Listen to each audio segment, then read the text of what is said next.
আজ আমরা কোচবিহার কেয়ার ফাউন্ডেশনের পক্ষ থেকে কোচবিহারের অসহায়, নিরাশ্রয় ও দুস্থ প্রায় 500 মানুষজনদের নিয়ে আজকে বনভোজনের আয়োজন করেছি।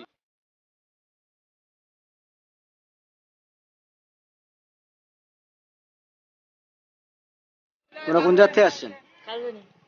তো এই জায়গায় যে আজকে খাওয়া দাওয়া অনুষ্ঠান খবর পেলেন কেন করি? কালকে তো আজকে এই জায়গায় কি কি খাওয়া দিবস হচ্ছে? মাংস, ডাল। তো কেমন লাগে হচ্ছে তোমার? ভালো লাগে।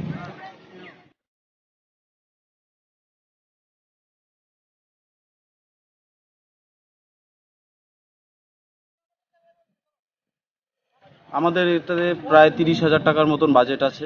ঠিক আছে, যদি আমাদের 500-র বেশি লোক হয়ে যায় তাও আমরা আমাদের আজকের যে কর্মসূচি আছে সেটাকে এগিয়ে নিয়ে যাব। এখানে কি কি খাওয়ানো হচ্ছে? আজ আমরা এখানে রেখেছি ভাত, ভেজ ডাল, চিপস, একটা সবজি, চিকেন এবং মটন পনির। তো এখন পর্যন্ত কতজন খাওয়া দাওয়া করলো? এখন পর্যন্ত আমাদের 150 জন হয়ে গেছে, আরও লোক আসছে।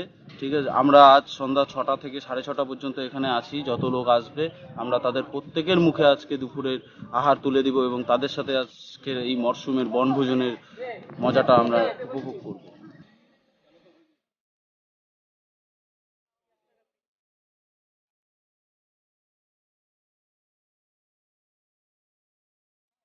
তো আজকে যে এখানে খাওয়া দাওয়া খবর কি করে পেলেন আপনি?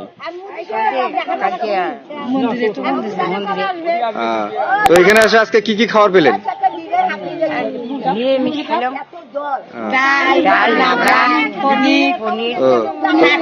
তো আপনার কেমন লাগলো আজকে এখানে এত সুন্দর যে খাওয়ার আয়োজন হলো? আপনারা সবাই পেট ভরে খেয়েছেন তো?